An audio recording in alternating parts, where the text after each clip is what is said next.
Get on your coat and let's get out of here. Yes, ma'am. Did you happen to see the look on Amanda's face when she and Eve left for lunch? Yes, I did. It was unmistakable. You know, I was feeling a little worried about Amanda, but it seems like Ben's note to Jennifer and his note to Eve got her right back on the track. You know, Miss Todd, for a woman who's worried about a whole slew of little marlers keeping her too busy, you certainly do devote a lot of time to the well-being of everybody you know here in Springfield. Yes, I do. But you are, and always will be, my #1 priority. Thanks. Promise? Oh, yeah, I promise. I'll be here as long as you need me. Well, in that case, why don't you reserve, say, the rest of your life? The rest of my life. Okay, fine. Okay? All right. I hate to break this little meeting up, but I need your opinion on something, Ross. Now what? It's a legal matter. Oh, Vanessa, I'm so sorry Ross's lunch hour started 5 minutes ago. You'll have to ask him when he gets back. Well, it can't wait. I need an answer for H.B. Lewis in case Alan's found guilty. Somehow, I just don't think Alan's going to be convicted and tried in the next hour, so I'm going to say it again. Ross is out to lunch. Not from where I stand, he isn't. Well, then stand over there, turn your back, count to 3, and I guarantee you, when you turn around, we will both be out to lunch.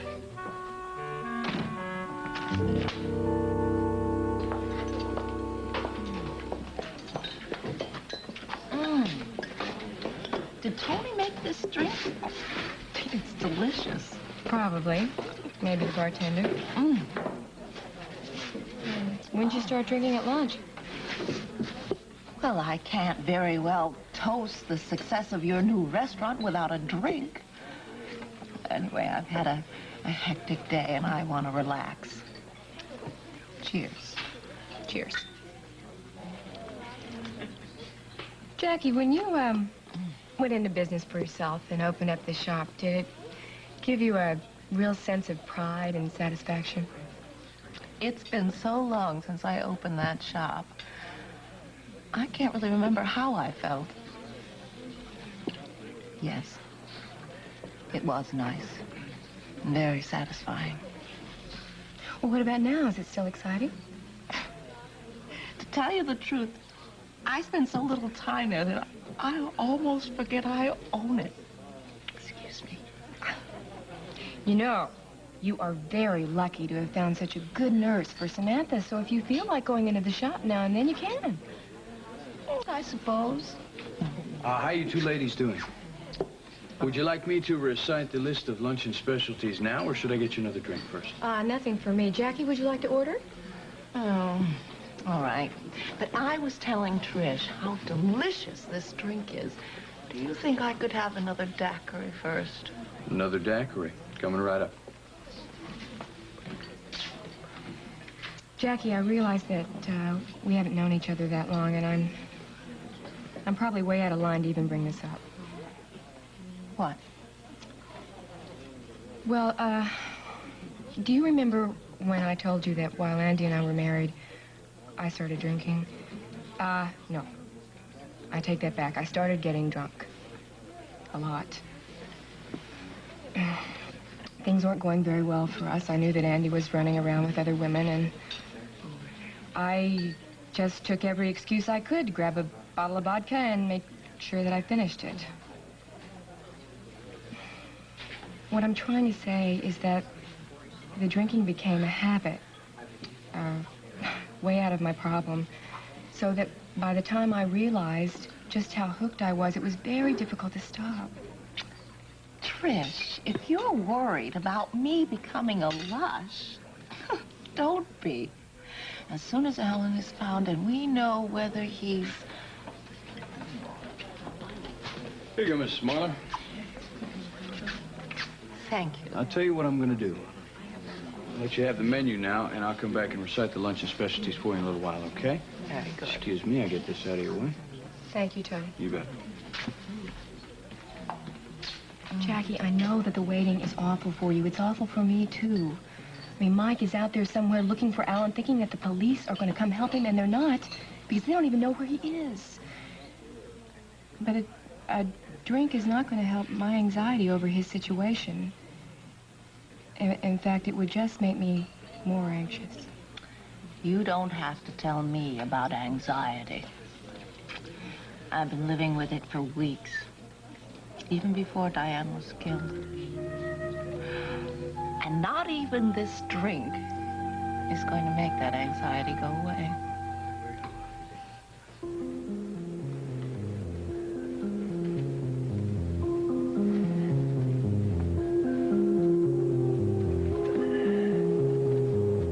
Guess I can spend the night in here.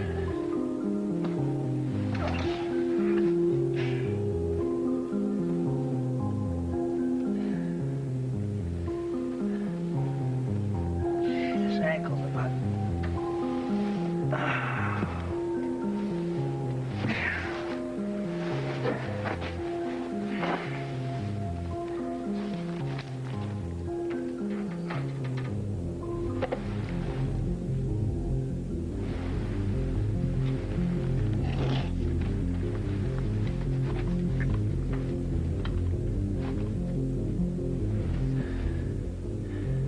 Spaulding Enterprises.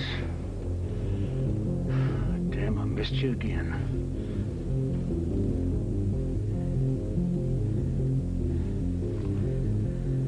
At least I know I'm on the right track.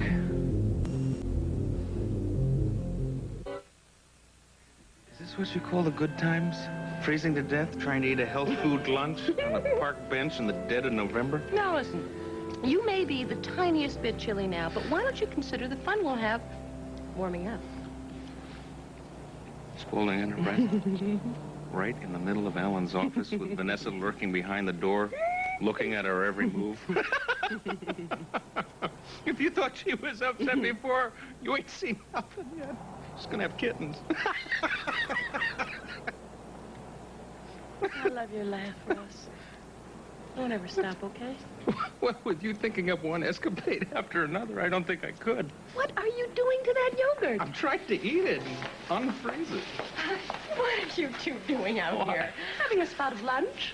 On a park bench in November? Oh, yeah? I bet you two thought you had it made sitting in a nice, cozy restaurant in front of a roaring fire. Please, don't answer. Before I let you get back to your lunch, I just wanted to tell you that I've decided to pick up the search for Ben that Alan started before he left. Good.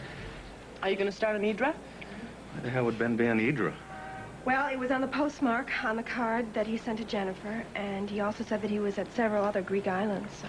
Yeah, the note I got from Ben was written on stationery from a hotel in Athens, so at least the man has a place to start now. And don't you stop until you find him. I won't. All he kept talking about in his note to Eve is how much he still blamed himself for all my problems. I just hope I get a chance to find him and tell him how wrong he is. Amanda, I guarantee you, if you can tell him that, he'll be back in a minute. Well, I hope I have the chance to. I'll let you get back to your lunch. Thank you. The office. Goodbye. Stay warm. Ta-da. So you remember what I was saying about Amanda and her priorities? I remember something else about that subject that I liked a lot more. What? That I am, and always will be, your number one priority. That's true. Prove it. How? Kiss me. Gladly. Even if it means our lips will be frozen together permanently. Especially then. Lay 'em on me. Thanks so much for inviting me over, Mr. McCord. So when did you talk to Mr. McCord? Well, actually, I didn't. See, he sent me this lovely invitation inviting us to come over for Thanksgiving dinner. And on the bottom, he wrote that I should feel free to drop in anytime I felt like it. And I did. I hope you extended the invitation to Tony as well as any of your other children. Oh, well, oh, my other children, some of them are married. Almost all of them live outside of Springfield. My older daughter, Maureen, lives in New York. Maureen lives on Long Island. Well, honey, it's the same thing. No, it's not, Mom. No. Anyway, let's not change the subject. I'm sure Tony would love to come if he doesn't have to work. Well, who's going to cook lunch for the boarders? Oh, I guess Mrs. Peterson and Mr. Fancher can handle it. A joke?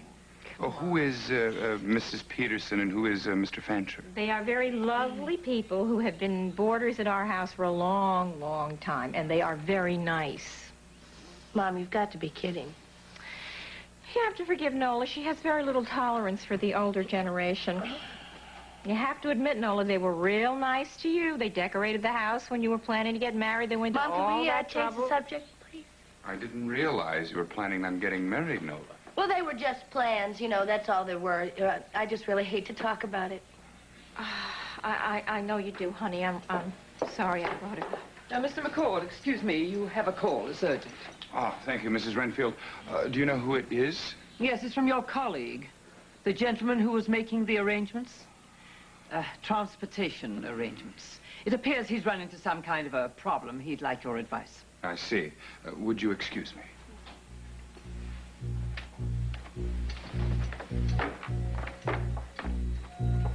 What does she mean, transportation? Think he's going on another one of his trips? I don't know, Mother, but I wish you would have been on one today when you opened your mouth about the wedding. Now you've really started something. I don't know if I'm going to be able to talk my way out of this one.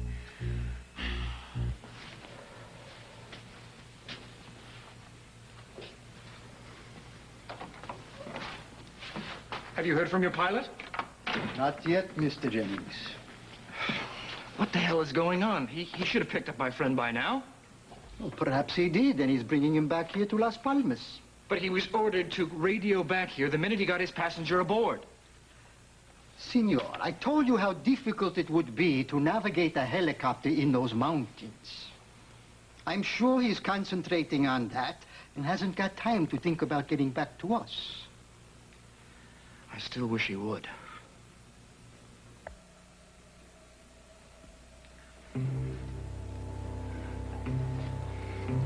Gotta get there. Guardians of Tay-Day. Gotta get there before dark. No, Wayne, don't leave without me, Wayne. I gotta make it before dark. Guardians of Tay-Day. Gotta get there. Gotta get there. Oh, I can't. Oh, my. Tay-Day. This has been the award-winning Guiding Light. Fashions provided by Lily Rubin Salon, South Southwest, and Barney's. Furs by the Christie Brothers.